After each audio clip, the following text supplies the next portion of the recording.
नमस्कार प्यारे दोस्तों। आज हम स्पोर्ट ट्रेनिंग के बारे में, उसके अर्थ, कंपोनेंट्स और प्रिंसिपल्स के बारे में समझेंगे। मुख्य मुख्य डेफिनेशंस क्या होती हैं उसके बारे में भी चर्चा करेंगे। तो आइए शुरू करते हैं दोस्तों। सर्वप्रथम आप देखेंगे खेल प्रशिक्षण का अर्थ। खेल प्रशिक्षण का अर्थ क्या होता है? खेल प्रशिक्षण एक शैक्षणिक प्रक्रिया है। शैक्षणिक प्रक्रिया वो प्रक्रिया होती है जिसे किसी व्यक्ति को शिक्षण किया जाता है। तो खेल प्रशिक्षण एक शैक्षणिक प्रक्रिया है जो वैज्ञानिक सिद्धांतों पर आधारित है। इसमें साइंटिफिक मेथड जुड़े हुए हैं जो वैज्ञानिक सिद्धांतों पर आधारित है और जिसका मुख्य उद्देश्य खिलाड़ियों को उच्च स्तर तक पहुंचाना होता है। यही स्पोर्ट ट्रेनिंग का अर्थ है और यही परिभाषा हमारे डॉक्टर हरदयाल सिंह ने दी है। इसके बाद हम मॉर्टिन की परिभाषा के बारे में बात करें तो मॉर्टिन कहते हैं खेल प्रशिक्षण एक योजनाबद्ध एवं नियंत्रित प्रक्रिया है जिसके माध्यम से लक्ष्यों की प्राप्ति होती है। इसके बाद हम मैटव्यू की बात करें तो मैटव्यू कहते हैं कि खेल प्रशिक्षण एक तैयारी का, खिलाड़ियों की तैयारी का मौलिक स्वरूप है। खिलाड़ियों की तैयारी का मौलिक स्वरूप है जिसके माध्यम से लक्ष्यों की प्राप्ति की जाती है। इसके बाद हम चर्चा करते हैं प्रिंसिपल ऑफ स्पोर्ट ट्रेनिंग। इधर प्रिंसिपल ऑफ स्पोर्ट ट्रेनिंग लिखवाना तो नहीं है, लिखवाना तो है ही, साथ में आपको याद भी करवाना हमारा प्रमुख उद्देश्य होगा। देखिए प्रिंसिपल ऑफ स्पोर्ट ट्रेनिंग, तो हमने एक ट्रिक लिखी है दोस्तों, GPS को इन बेशरवा, GPS कोइन बेशरवा। ठीक है, इसी के आधार पे हम जितने important principle of sport training है वो सभी चर्चा कर लेंगे। सर्वप्रथम हमारा है प्रिंसिपल ऑफ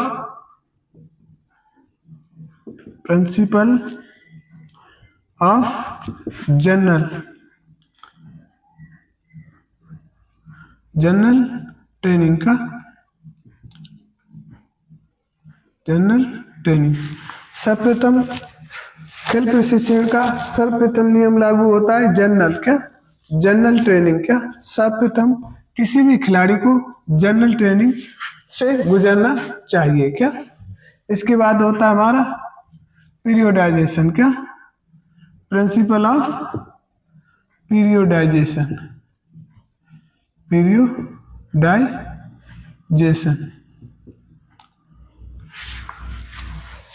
इस खेल प्रशिक्षण का सिद्धांत ये बताता है कि हर खिलाड़ी को पीरियोडाइजेशन के अकॉर्डिंग ही जो हमारी स्पोर्ट ट्रेनिंग है उसको, जो उसका प्रशिक्षण है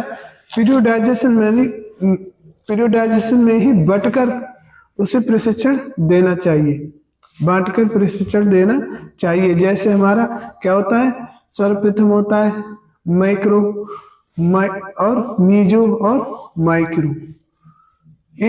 इस प्रकार से उसे जो इसका पीरियड बांटकर उसे ट्रेनिंग के लिए तैयार करना चाहिए। इसके बाद हमारा होता है GPS, principle of specific training. जब उसकी जनरल जो ट्रेनिंग है वो तैयार हो जाए तो इसके बाद उसे स्पेसिफिक अकॉर्डिंग टू खेल के नेचर, यानी जिस स्पोर्ट्स के लिए तैयारी कर रहा है उसके अकॉर्डिंग उसे तैयार करना चाहिए। ठीक है, इसके बाद हमारा है कॉन्टिन्यूटी। क्या प्रिंसिपल ऑफ कॉन्टिन्यूटी का कॉन्टिन्यूटी।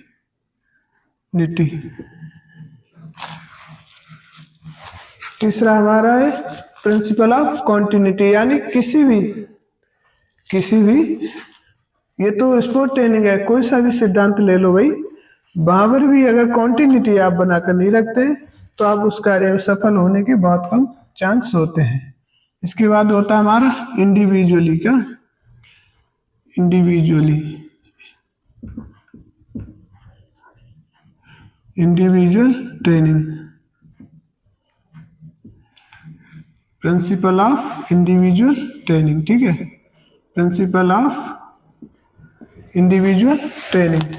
अब उस व्यक्ति की, हर व्यक्ति को एक साथ तो ट्रेनिंग नहीं दे सकते आप, किसी को इंडिविजुअल भी उसे थोड़ा उनके लेवल में लाना पड़ेगा, या वो स्पेसिफिक वन पार्ट किसी एक स्पेसिफिक गेम की तैयारी कर रहा है जो इंडिविजुअल है, तो उसे वैसा भी ट्रेन करना पड़ेगा आपको, ठीक है। फिर आता है हमारा principle of variety, principle of variety, उसे सभी प्रकार की विभिन्न विभिन्न ट्रेनिंग के साथ गुजरना पड़ेगा।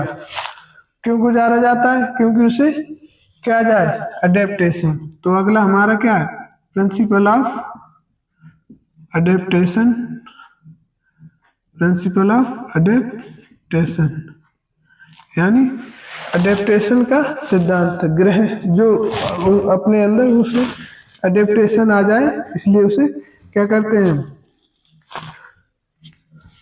अडेप्टेशन के लिए उसे क्या कहते हैं, अडेप्टेशन एंड लोड, लोड देते हैं, क्या उसे लोड देते हैं, ठीक है।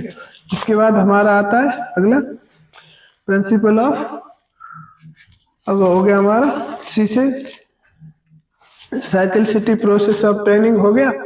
इसके बाद कॉन्टिन्यूटी हो गया, साइकिल सिटी, क्या principle of cycle city,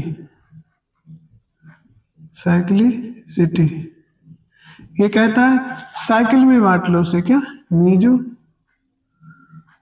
micro और मैक्रो, उसे साइकिलों में बांट लीजिए, यानी एक चक्र बना लीजिए और उसी में ही उसको ट्रेनिंग प्रॉपर देनी चाहिए, और ऐसे ही हर कार्य को सिद्ध किया जा सकता है। इसके बाद हमारा होता है प्रिंसिपल ऑफ एंश्योर रिजल्ट, क्या एंश्योर रिजल्ट, यानी आप किसी को प्रशिक्षित कर रहे हैं तो उसमें रिजल्ट को इंश्योर होना चाहिए, बढ़ना चाहिए, ग्रो होना चाहिए। ऐसा थोड़ी ना ट्रेनिंग दिए जा रहे हैं और उसमें कोई इंश्योर रिजल्ट का कोई इंश्योर नहीं हो रहा है, कोई रिजल्ट जो है उसका ग्रो नहीं कर रहा है, तो उस ट्रेनिंग से क्या फायदा। अगला हमारा है रेस्ट एंड रिकवरी, क्या principle of rest and recovery, rest and recovery, यानी फिर स्पोर्ट ट्रेनिंग के अंतर्गत जो रेस्ट एंड रिकवरी है, फिर खिलाड़ी को रेस्ट भी देना चाहिए और रिकवरी भी देना चाहिए, जिससे कि उसकी जो फटीग है, जिसकी मांसपेशियों में जो डैमेज हुआ है, उससे वो रिकवर हो सके। इसके बाद हमारा आता है last principle of warming up, का प्रिंसिपल ऑफ, ठीक है, warming up, warming up and cool down, का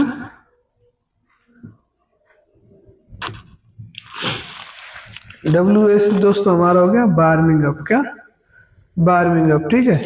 देखिए principle of warming up and cool down, जब खिलाड़ी का कोई भी स्पोर्ट ट्रेनिंग में, जब भी खिलाड़ी को कोई भी मान लीजिए कोई भी गेम खेलना है, कोई भी एक्टिविटी करनी है, कोई भी मूवमेंट्स करना है, तो सर्वप्रथम उसे अपने शरीर को वार्म अप करना चाहिए, जिससे कि मांसपेशियों में क्या मसल ट्विचिंग है और ये ऐसी स्थितियां ना आए जिसकी वजह से खिलाड़ी को क्या होगा, उसकी मांसपेशियों में रिकवरी नहीं हो पाएगी। इसलिए उसे सर्वप्रथम वार्मिंग अप करना चाहिए और आफ्टर मूवमेंट्स, कंप्लीट मूवमेंट्स, इसके बाद उसे वार्मिंग अप के बाद कूलिंग डाउन भी करना चाहिए, कूलिंग डाउन भी करना चाहिए, जिससे कि खिलाड़ी के जो है शरीर जो है उसमें संतुलन बना रहे और इंजरी के कम चांसेस बने। ये तो हमारा प्रयास था आपको ट्रिक के माध्यम से प्रिंसिपल ऑफ स्पोर्ट ट्रेनिंग समझाने का, और नेक्स्ट वीडियो में हम आपके साथ जुड़ते हैं, देखो कंपोनेंट्स ऑफ स्पोर्ट ट्रेनिंग के साथ। जय हिंद, जय भारत।